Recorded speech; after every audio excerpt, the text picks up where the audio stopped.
Hey there, welcome to Cameras and Coffee, where you and me talk about deserving cameras. And today I'm damn excited to share with you a detailed specs comparison of the new GH6 and the videographer's favorite Panasonic GH5 Mark II.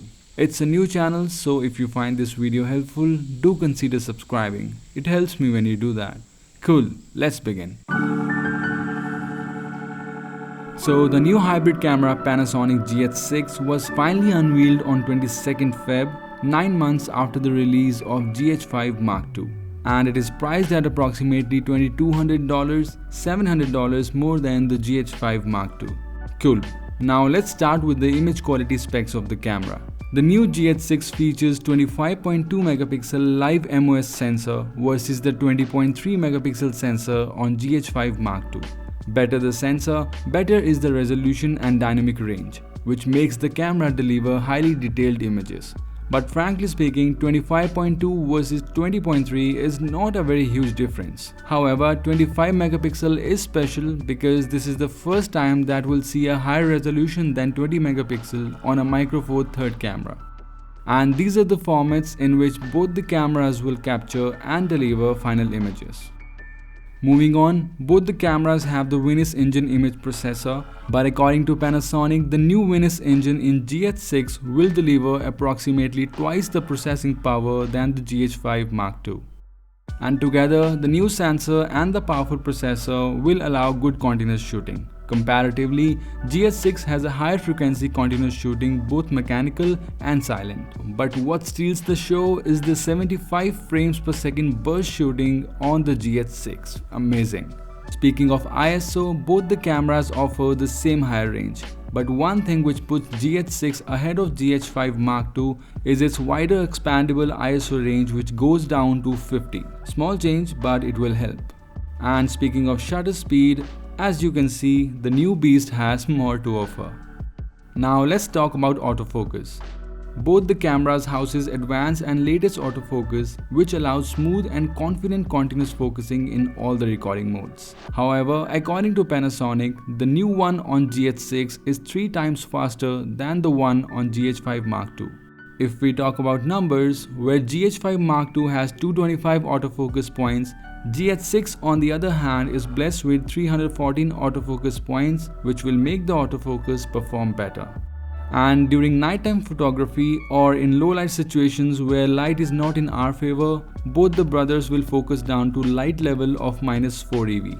On top of this, eye, face and head detection on both the cameras is really good, which ensures that the shots are sharp and in focus. And yes, both the cameras offer animal detection. Also, not to forget the focus limiter feature on the new GH6, which will allow us to see the minimum and the maximum focus distance limit. Cool, now it's about body. Looking at the dimensions of both the cameras, GH6 seems to be both bigger and heavier than the GH5 Mark II, which I think is because of the built-in cooling fan and larger grip on the GH6.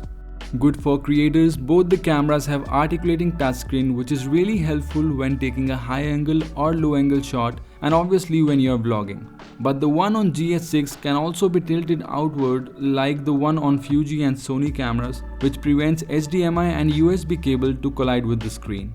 And yes, both the cameras have identical viewfinders with 3.68 million dots.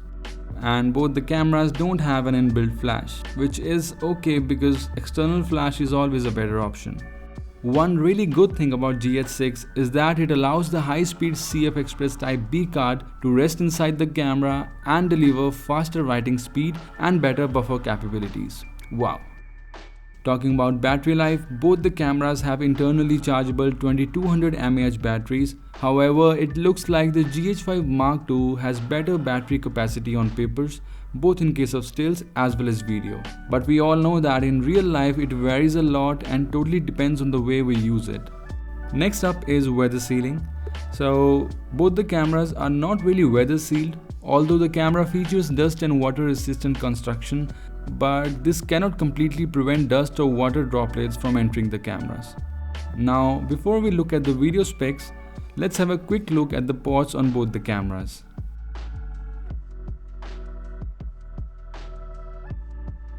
And now the video specs, where lies a lot of differences.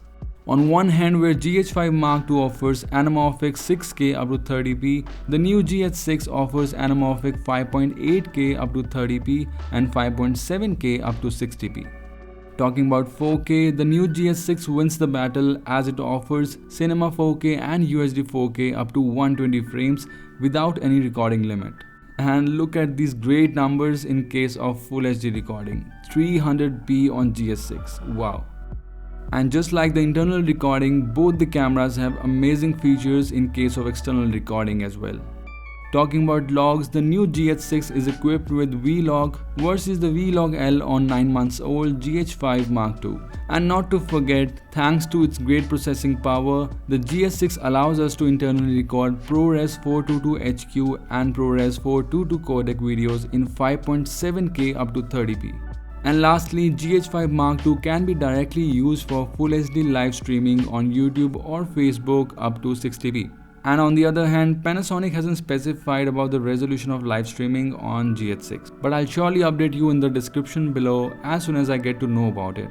And how can we forget the dual IS2 image stabilizer on GH6 combines the control of body stabilization and lens OIS to offer 7.5 stops worth of correction, which is 6.5 stops on GH5 Mark II.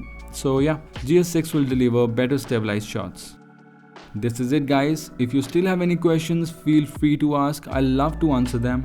And if the video was helpful, do consider subscribing. See you in the next video.